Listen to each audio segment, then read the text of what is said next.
आगाज अहम खबर से। वजीर आजम की जेर सदारत विफाकी काबीना का इजलास खत्म हो गया। काबीना का 170 अरब रुपए के नए टैक्स के लिए ऑर्डिनेंस लाने के बजाय पार्लियामेंट से मंजूरी लेने का फैसला।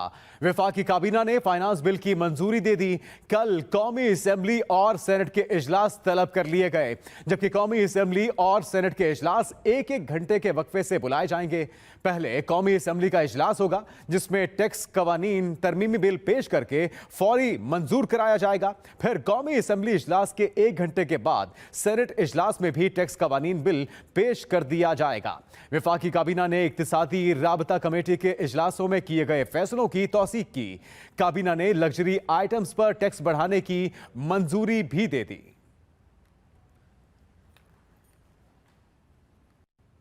सदर मुमलिकत का मालियाती ऑर्डिनेंस को फौरी तौर पर मंजूर करने से इनकार।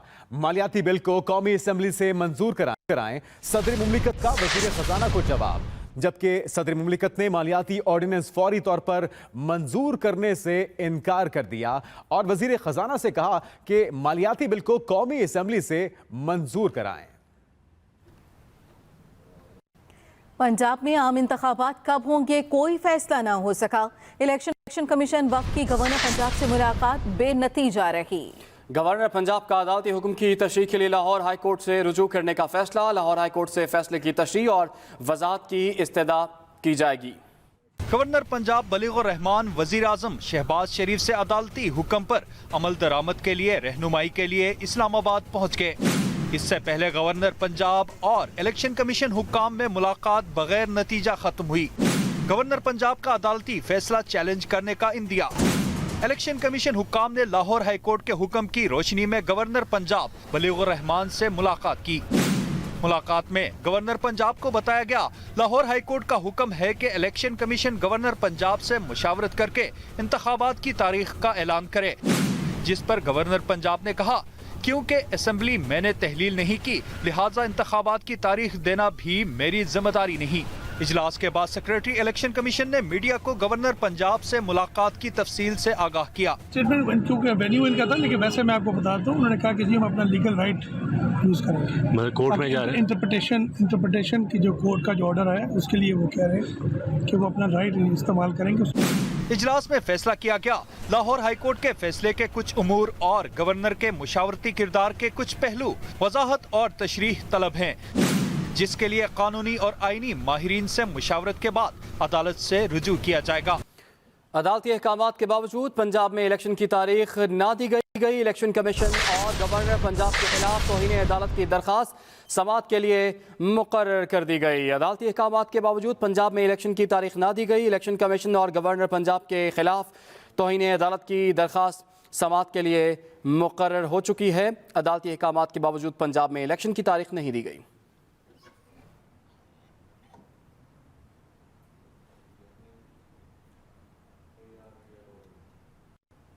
पाकिस्तान तहरीक इंसाफ के रहनुमा फवाद चौधरी कहते हैं, इस्लामाबाद हाई कोर्ट ने इलेक्शन कराने का कहा था, अदालती फैसले को रद्दी की टोकरी में फेंक दिया गया। वो लाहौर में मीडिया से बातचीत कर रहे थे। इस्लामाबाद हाई कोर्ट ने कहा इस्लामाबाद के अंदर इलेक्शन करवाएं, वो फैसला रद्दी की टोकरी में चला गया। उसके बाद शेख रशीद साहब को जमानत दी गई और उस फैसले को भी रद्दी की टोकरी में फेंक कर शेख रशीद को गिरफ्तार किया गया। और अब यूं लग रहा है कि एक बाकायदा मुहिम के तहत अदालती फैसलों की वक़्त खत्म की जा रही है। आइन के दिफा के लिए हर हद तक जाने के लिए तैयार है। अवाम को इलेक्शन से रोका गया तो मुल्कगीर जेल भरो तहरीक चलाएंगे। रहनुमा पीटीआई असद उमर की मीडिया से गुफ्तगू। हम अपने आइन के दिफा के लिए हर हद तक जाने के लिए तैयार हैं। चेयरमैन इमरान खान पहले ऐलान कर चुके हैं कि अगर आइन से इनहराफ होता हुआ नजर आएगा, अगर पाकिस्तान के अवाम के जमहूरी हक उनसे छीनने की कोशिश की गई, अगर पाकिस्तान के अवाम को अपना जमहूरी हक यानी इलेक्शन के हक से रोकने की कोशिश की गई, तो हम फिर पूरे मुल्क के अंदर एक जेल भरो तहरीक चलाएंगे। और उस तहरीक के अंदर सिर्फ वर्कर्स नहीं, लेकिन असद उमर जैसे, फवाद चौधरी, हमाद अजहर, शाह महमूद कुरैशी, बड़े से बड़े लीडर जो हैं पार्टी के, वो भी गिरफ्तारी देने के लिए तैयार हैं। उधर मरियम नवाज कहती हैं कि इमरान खान के पास कोई मुआशी मंसूबा नहीं, जलाओ, घिराओ, मार दो, मर जाओ इनका एजेंडा है। उन्होंने कोई एक कॉलेज, यूनिवर्सिटी, अस्पताल या मोटरवे बनाई हो तो बता दें। पहले भी कहा था, साइफर फ्रॉड के सिवा कुछ नहीं। आपके पास ना कोई इकोनॉमिक प्लान है, सिर्फ घेराओ, जलाओ, मार दो, मर जाओ, जेल भर दो, ये है आपका एजेंडा। पाकिस्तान को इस वक्त बयानियों की ज़रूरत नहीं है, पाकिस्तान को इस वक्त परफॉर्मेंस की ज़रूरत है। झूठ पे बेस्ड कैंपेन चलाई, उसका क्या हुआ?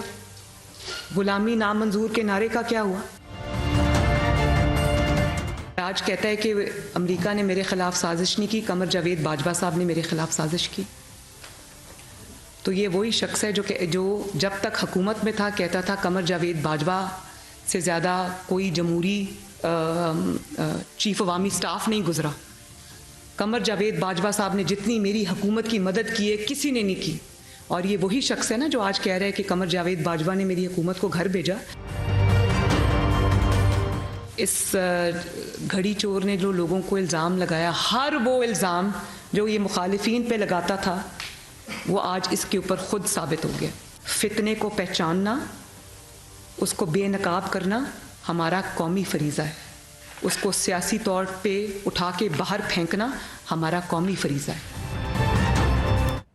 सुप्रीम कोर्ट के एक वजीर आजम के ईमानदार होने से मुतल्लिक रिमार्क्स पर अटॉर्नी जनरल के वजीर कानून को लिखे गए खत पर सेनेट में हंगामा आराई हो गई। सेनेट में रजा रबानी ने अटॉर्नी जनरल के खत पर एहतजाज करते हुए कहा कि अटॉर्नी जनरल अगर पार्लियामेंट और जुडिशरी के इतने हामी है तो जब अदालत से पार्लियामेंट पर हमला होता है तो उन्हें पार्लियामेंट का दिफा करना चाहिए। जिस पर वजीर कानून आजम नज़ीर तारड़ वजाहतें देते रहे, जबकि अपोजिशन लीडर शहजाद वसीम ने कहा कि 2 असेंबलियां खाली पड़ी हैं। इलेक्शन की तारीख ने दूसरे अरकान ने बात करने की इजाजत न मिलने पर शोर शराबा शुरू कर दिया, जिस पर चेयरमैन सेनेट ने इजलास गैर मुय्यना मुद्दत तक मुलतवी कर दिया। Welcome back. वफाकी वज़ीर इत्तलात मरियम और ज़ेब की चेयरमैन पीटीआई इमरान खान पर कड़ी तनकीद। कहा, इमरान खान ने मुल्क की खारजा पॉलिसी के साथ खेल खेला। लोगों पर झूठे मुकदमात बनाने वाले इमरान खान और शहजाद अकबर को कानून के कटहरे में लाया जाएगा। कहाँ है वो आज का पर्चा? वो किधर है पर्चा साइफर का? तुमने पाकिस्तान की फॉरेन पॉलिसी के साथ खेल खेला। जब तुम्हें पता चल गया कि करप्शन का बयानिया पिट चुका है, तुमने साइफर निकाल लिया कि मुल्क के खिलाफ आलमी साजिश हो गई है। आपने साइफर निकाला, उसके बाद का आलमी साजिश हो गई है, फिर अमरीकी साजिश हो गई है, फिर बाजवा साहब ने साजिश कर दी है, फिर शहबाज शरीफ और नवाज शरीफ ने साजिश कर दी है, फिर मोहसिन नकवी ने साजिश कर दी है। और आज कहते हो जो सबूत सामने आ रहे हैं, कोई अमरीकी साजिश नहीं हुई, कोई बैनुल अक़वामी साजिश नहीं हुई, किसी ने साजिश नहीं हुई। बाजवा साहब मेरे खिलाफ साजिश कर रहे थे। आप क्या आप लोगों को पागल समझते हैं? ये तौहीन है। वो जो लोग इनकी बातों को सच समझते हैं, ये उनकी तौहीन है। साबिक वज़ीर आला पंजाब चौधरी परवेज़ इलाही ने कहा है कि नाम निहाद तजुर्बाकारों के हाथों पाकिस्तान की मईशत बुरी तरह से तबाह हो चुकी है। चौधरी परवेज़ इलाही से ओवरसीज पाकिस्तानी उमर असलम और सजाल असलम ने मुलाकात की। गुफ्तगू में चौधरी परवेज़ इलाही ने कहा कि ओवरसीज पाकिस्तानी मुल्क की मईशत और मुल्क के मस्बत चेहरे के लिए अहम किरदार अदा कर रहे हैं। इस वक्त पाकिस्तान नाअहल हुक्मरानों की वजह से मुश्किल सूरत हाल से दो चार है। शहबाज शरीफ का सारा नाम निहाद तजुर्बा सिर्फ दौरों तक महदूद है। और पीटीएम रहनुमा अली वजीर की रिहाई का परवाना जारी कर दिया गया। सेंट्रल जेल से उन्हें रिहा कर दिया गया। सेंट्रल जेल हुकाम के मुताबिक अली वजीर की रिहाई महकमा दाखिला सिंध का हुक्मनामा मौसूल होने के बाद अमल में लाई गई है। पीटीएम रहनुमा अली वजीर की रिहाई का परवाना जारी।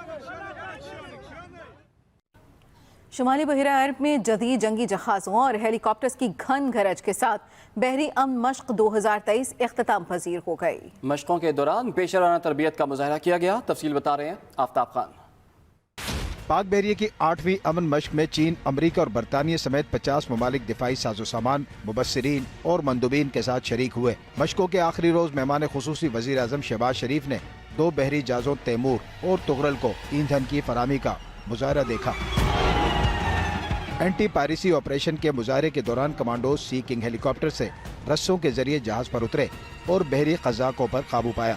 ऑपरेशन में अमेरिका, इंडोनेशिया, श्रीलंका और मलेशिया के स्पीड बोट्स ने भी हिस्सा लिया। हमने एक्सरसाइज की तो उसमें 28 ममालिक शरीक हुए थे और इस दफ़ा 50 ममालिक इन टोटल इसमें पार्टिसिपेट कर रहे हैं। नेवल ऑपरेशंस हैं वो भी इसका हिस्सा हैं और माजी से ज़्यादा उनका स्कोप एनहेंस किया गया है। दुश्मन की आबदोज के खिलाफ डेप्थ चार्ज के दौरान गोले दागने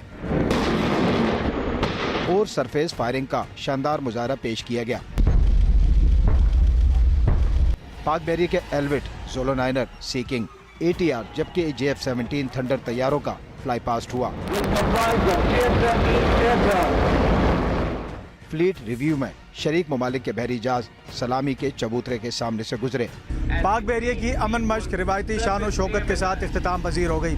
इस अमन मश्क के जरिए अक़वाम आलम को समंदर की बका और दरपेश खतरात से निमटने के लिए तामीरी पैगाम दिया गया। आफ्ताब खान, एक्सप्रेस न्यूज़, बहिरा अरब। तुर्की और शाम में हौलनाक ज़ल्ज़ले से हलाकतों की तादाद 37,000 से तजावुज़ कर चुकी है। तुर्की में हलाकतों की तादाद 32,000 हो गई। शाम में अब तक 5,500 से ज़ायद अफराद जाम बहक हो चुके हैं। तुर्की और शाम में हर गुजरते दिन के साथ हलाकतों की तादाद में इजाफा हो रहा है। तुर्क सदर रजब तैयब उर्दवान के मुताबिक तुर्की में अब तक 8,000 से ज़ायद अफराद को मलबे से जिंदा निकाल लिया गया है। बहुत से जख्मी अफराद अस्पतालों में जेर इलाज हैं। शदीद सर्द मौसम में कई घंटे तक मलबे तले दबे रहने के बाइस कई अफराद के जिस्म का दर्जा हरारत खतरनाक हद तक कम हो गया है और वो हाइपोथर्मिया का शिकार हैं। तुर्की में 26 साला खातून को 200 घंटों बाद जिंदा निकाल लिया गया। शहर मराश में 183 घंटों बाद 10 साला बच्ची और सूबे हाते में 182 घंटे बाद 12 साला बच्चे को मलबे से जिंदा निकाला गया। यूनिसेफ के मुताबिक तुर्की और शाम में 70 लाख से जायद बच्चे मुतासिर हुए हैं। शाम में ज़ल्ज़ले से पैदा होने वाली तबाहकुन सूरत हाल से निमटने के लिए अक़वाम मुत्तहिदा ने हंगामी इजलास तलब किया। अक़वाम मुत्तहिदा के मुताबिक शाम में ज़ल्ज़ले के 22-25 लाख से जायद अफराद बेघर हुए हैं। तुर्किया में जिंदा बच जाने वालों को पानी की कमी और सफाई के नाक़िस इंतजामात का सामना है। कुछ वबाई अमराज भी फूट पड़े हैं। इस कदर खतरनाक सूरत हाल में दुनिया भर से इमदादी टीमें तुर्की और शाम पहुंच रही हैं। रूस के 60 खुसूसी फौजी दस्ते शाम में रेस्क्यू ऑपरेशन में मदद कर रहे हैं। अमेरिका में ऑस्कर अवार्ड्स के लिए नामजद शख्सियात के लिए दिए गए इस दोहराने में नोबेल इनाम याफ्ता मलाला यूसुफजई को भी खुसूसी तौर पर मदऊ किया गया। रियासत कैलिफोर्निया में दिए गए इशाइये में Brad Pitt, Tom cruise, Austin Butler समेत कई नामवर अदाकार मौजूद थे। टॉम क्रूज और मलाला यूसुफजई ने एक साथ तस्वीर बनवाई। इस दौरान दोनों देर तक बातें करते भी दिखाई दिए। मलाला यूसुफजई को उनकी मुख्तसर दस्तावेजी film Stranger at the Gate की एग्जीक्यूटिव प्रोड्यूसर के तौर पर मदऊ किया गया था। अब तक के लिए इतना ही। हर वक्त बाखबर रहने के लिए आप विजिट कर सकते हैं हमारी वेबसाइट express.pk। आप हमें फेसबुक और ट्विटर पर भी फॉलो कर सकते हैं। तो देखते रहिए एक्सप्रेस न्यूज़ और रखिए हर खबर पर नजर।